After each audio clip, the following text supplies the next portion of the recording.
Hey, it's me, GV. Welcome back. Oh, Chrono's mom, stay out of trouble now. Okay. Welcome back to Let's Play Chrono Trigger. In the last episode, we found our way traveling throughout the different periods of time in order to... Oh no, where's our epoch? Where did I land the epoch? Okay, there. I got scared for a second. In order to find ourselves a bunch of cool accessories and equipment, we have one more set, and they all belong to Guardia Castle. So we're going to go ahead and go to 600 AD. This is pretty much the same deal. And if you don't know what I'm talking about, in the last episode, we are running through all of those chests and sealed doors to open them now that we have the empowered pendant.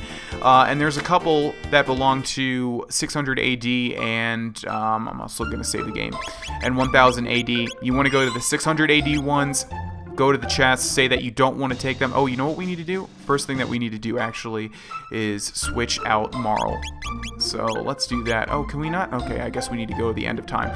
Yeah, so what I was saying is you need to go to the 600 AD chests, activate them, choose not to take the items inside, go to 1000, loot the items now that they've been upgraded, and then if you want, go back to 600 and get the unupgraded versions. That way you get everything. Alright. Chrono, let's go get Chrono. Okay, well, we're gonna do something first before that. Alright, so let's switch Ayla out for Marl. And the reason we want Marl, the reason I'm getting Marl in my party is because there's like some unique interactions that happen when you go back to Guardia Castle, which is of course where she comes from. She is the princess. Alright, so now we want to head back to 600 AD, and this will place us right next to Guardia Castle. And notice that you can actually land right next to Guardia Castle. You don't have to go through the Guardia Forest every time. Okay, this wasn't where I was last time. Alright, so let's go ahead and fly all the way back up here to Guardia Castle and land right next to it. There we go, and let's save the game really quickly. I don't think I did that.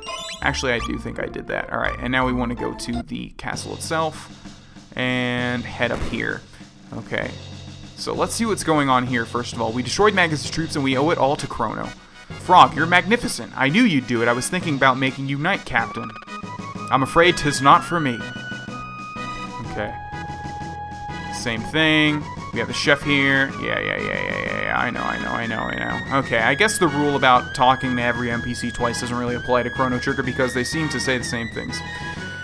I'm whipping up a victory meal, something real fancy. Alright. The Queen Frog. So, you've teamed up with Chrono and the others. You've done a fine job. Please remain with us as long as you wish.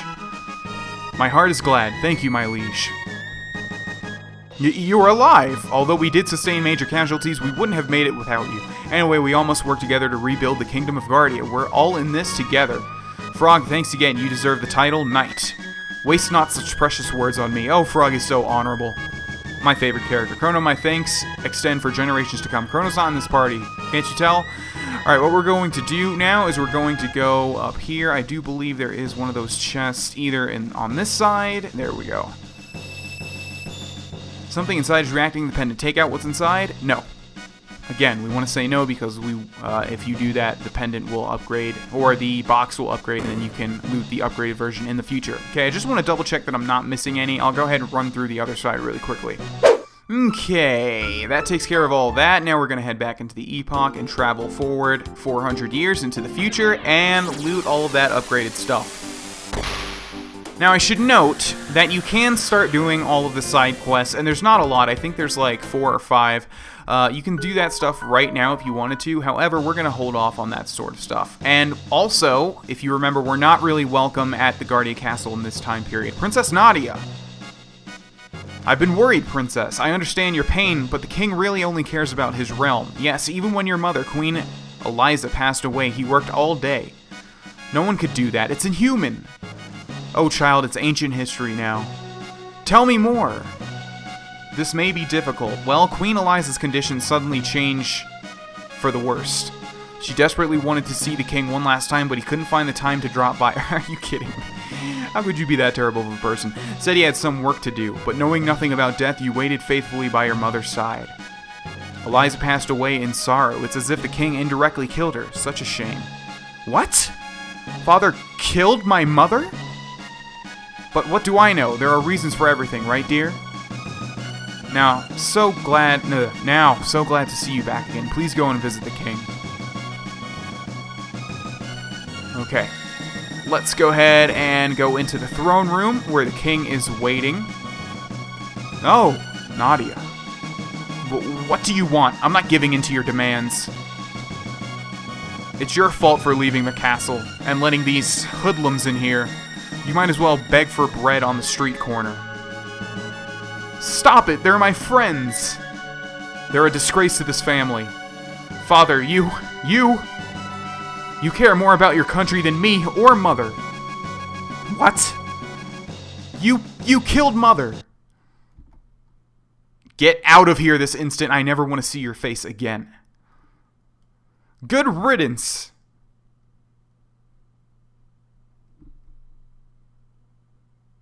We're no longer family. Do as you wish.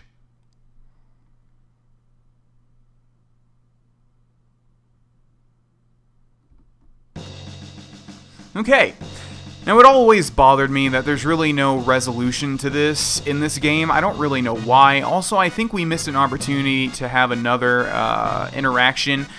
You can find out somewhere that the king likes beef jerky, and you can go to Poor, I believe, and buy beef jerky, and if you try to give it to him as Marl, he'll say that you're trying to kill him because of the high sodium content. I am not making this up.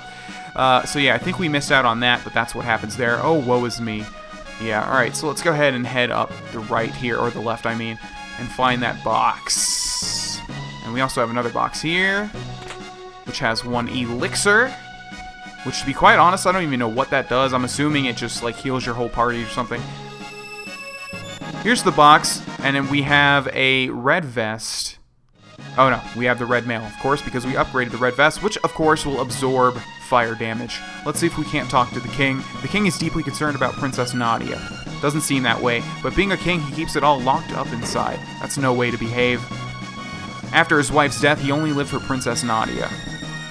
We have another chest here, which has one full ether. I've got nothing to say. Yeah, and there's nothing else that we can say to him. So, I'm going to make sure that there is no resolution to this, because it just strikes me so odd that there is no resolution. If there is, I'll post it right here.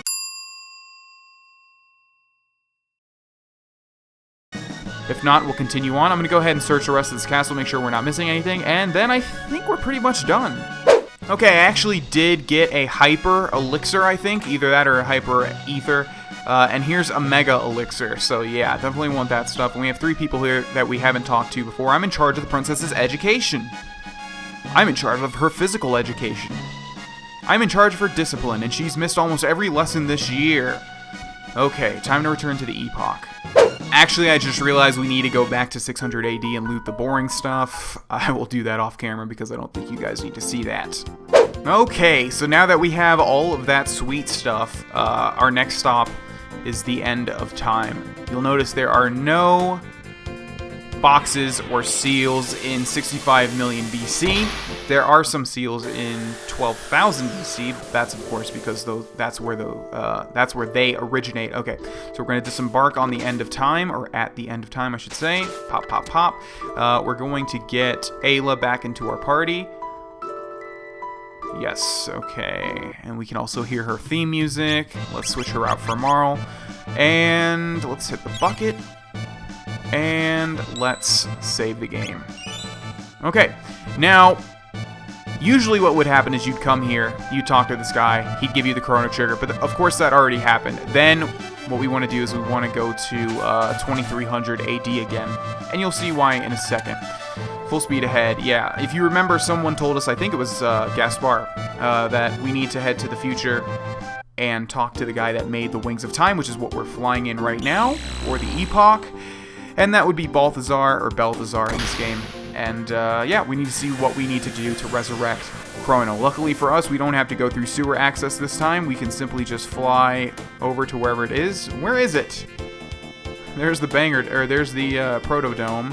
There's the Black Omen, and there's Death Peak. Alright, so let's land here, and this should be the Keeper Dome, right? Yes, and we will save the game once more. And we will head inside. Okay, I think we just need to head to the back, where once again we can use Marl's pendant to open this door that has a seal on it. Let's go through this familiar area where we found all of those data logs, and we have another one here. This time it's a magic tab. I don't think that was here before.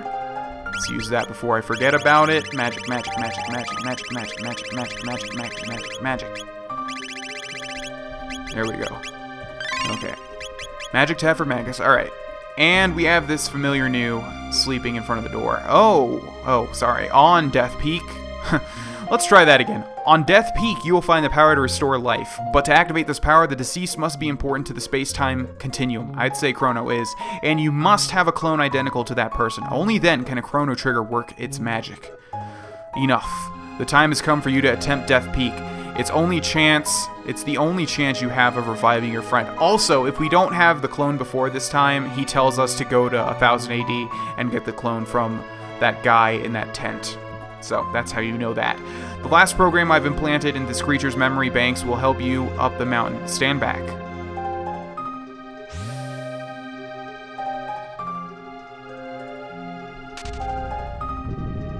Poyozo doll. Executing program.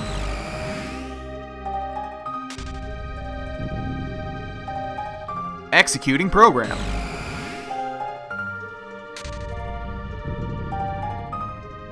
Executing program.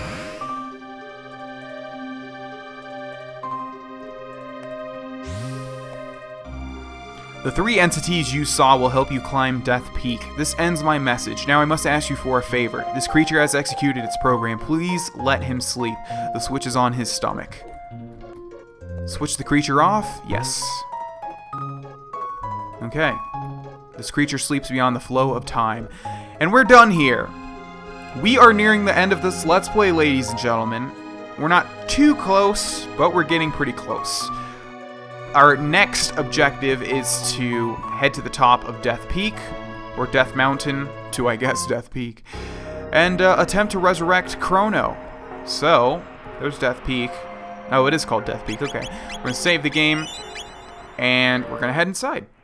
Now, a lot of you are probably like, what in the hell is going on with those Poyozo dolls? Well, they've been transported to these different locations, and we can stick behind them, walk when the wind dies, and hide behind the trees when it blows. Yeah. Oh, that's right. Oh, okay. Yes, good. Okay.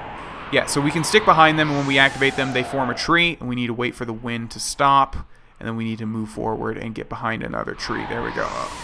And, crap. You can see that the hit detection is not lenient at all. So let's try that once more. You pretty much need to stay directly behind the tree, and it will still push you back like this. Okay. Well, let's try that one more time. I don't really know what happened there. Let's try and run. I'm running as fast as I possibly can. Okay, so I guess we just need to keep running against the tree until the wind stops. Yeah, okay. So let's try and do that again. There we go. And now we'll just keep running up against the tree. Okay, that works. Yeah, so the Poyozo dolls get teleported to Death Peak, and then they basically act like hints, I believe. So that was the first one. And now we're in another dungeon. Okay, so let's see. We have a path to the right, and only to the right. We cannot go, or we have a path to the left. Only to the left. We cannot go right. Is what I meant by that. All right. So now we have a chance to see some Magus techs, even though we've pretty much seen what he can do. So he has lightning, ice, and fire. Let's see how much fire does. What are these things called? Krakens? Yeah. So we've already seen fire 2, but then again, we've already seen lightning 2. And what was the other one he had? Ice 2, I think? And see, this is why I love Magus. He can clear an entire battalion of enemies. Just like that. Okay. So, we'll try to pay attention to see if these enemies use a certain type of magic more than others, and if so, we'll equip one of those males. We got another magic ring, which we've actually already got one of. I see that chest down there, but I don't think... Yeah, we need to climb down that path to the left. Okay, so let's clear out these guys. Alright, we have a climbable pathway to the top there. Let's see where that leads really quickly. It looks like it leads off screen, so we don't want to exit the screen just yet. Let's see, where does this place lead? To anything? Doesn't look like it. Okay, so can we not go there yet? It looks like we can't go there. We need to get there from another path. Alright, so let's go ahead and do that. Climb this. We can't go around here, right? Nope. Alright, to the right we go. Okay, more of these guys. I just remembered off camera, I think it was in the last episode, a couple of these guys learned some new techs, so I'll fight the next battle and show you guys those. Can we go over here? What is this? Does this lead to anything? Does it look like it? What about down here? Okay, this leads to the flat plain. We'll hold off on that. Let's go north for a second here. Looks like we have a cave. Okay, and here's another fight. Alright, so let's try and see who learned what here. Let's wait for everybody, and let's go all the way down. Bubble hit was definitely something new. Attack enemy with bubble hit. Let's see what that does. And who it belongs to. Frog and Ayla. So Frog encases Ayla in a bubble, and then drops her down, and she does a body slam that does almost 900 damage. Okay, and I believe we did learn another tech, and it might have been a single tech from Ayla, I think. Slurp Kiss. Restore all allies' HP and status. Okay, I think that was a new one as well, and that sounds like a great ability. Let's see that one in action. Okay, I don't see that one too often. I don't think I have Ayla in my party at this point in the game. Also, here's Magus's physical attack. You'll also notice it does quite a nice bit of damage, whereas he's also a magic user, so that's why I like Magus as well. Whereas, you know, if we had Luca or Marl, their physical attacks would be laughable. Okay, so we can go to the right there, but I'm going to go into this cave entrance and see what we have. It looks like we have a mini Lavos. Don't be scared, we can definitely take this thing on, even though it sounds like a boss fight. Lavos spawn. Okay, let's see how much Fire 2 does to this thing. And let's see how much Bubble Hit does. Okay, that's right. So his physical attack does do quite a bit. Or whatever that attack is where he shoots down needles. So Fire 2 does 723. You'll notice attacks with Lavos spawn needle. Yeah, don't do that. Hopefully Magus doesn't die here. Oh my god, okay. Well, this sucks because this is probably going to initiate another counterattack, and that's probably going to kill my whole party. Did we save before Death Peak? We did. Thank God. Yeah, and that did nothing. And here we go. Ready for my whole party to die? Because it's about to happen right now. I will see you guys back here. Okay, I think my mistake was attacking both of the segments of this guy at once. I think what we need to do, if I remember right, is only attack that beak thing. So he's going to automatically start off with that attack anyways. But let's see what we have here. Rock throw, stone an enemy. Yeah, and let's use that on the beak. And then we'll just physically attack that thing. So yeah, I guess every time you attack the back section there... Oh no, looks like we can't hit that thing with rock throw. Oh god, don't counterattack. Okay, good. So let's see, is he going to use it? No. Yeah, so, yeah, that's what you need to do. You need to just attack the beak, basically, until it dies. And you need to kill it before it kills you with that, attack that it does. That does, like, 300 damage to our whole party. So let's see how much damage this thing takes before it dies. This is the boss battle music, right? I'm forgetting temporarily, but I'm pretty sure it is. Okay, so that's a single target attack. And that did quite a little bit, but not as much as the counterattack. So I forget exactly how much these guys have. I know there are more than one on Death Peak, so this isn't a boss really, but like I said, I think it is playing the boss music. Lavos' sigh / sleep. Okay, you can make Frog go to sleep, that's fine, I don't really care. Magus and Ayla should be doing it. Actually, Ayla should have, yeah, cat attack. Let's see how much that does. 600, okay, that's definitely an upgrade. Blizzard Chaos, man, this guy does have quite a lot more than I thought he was going to have. Luckily, the Chaos didn't stick there. Okay, maybe one more cat attack and one more attack. Oh no, Magus is dead now. Oh my god. Am I really gonna die again? Come on, Ayla, lock it down, please. Okay, there we go. Yeah, I remembered that you only had to kill the beak. Okay. So that's definitely a little bit harder than I thought it was, than I remember. Ayla learns Charm. Not a big deal. Let's go ahead and use some techs. How about Cure 2 with Frog on Magus and on himself. There we go. Okay. Let's see. Let's grab this chest. Got 1 Giga Arm. That's for Robo, of course. And in the next episode, we'll walk through that doorway. Thanks for watching, ladies and gentlemen. I'll see you tomorrow. Bye-bye.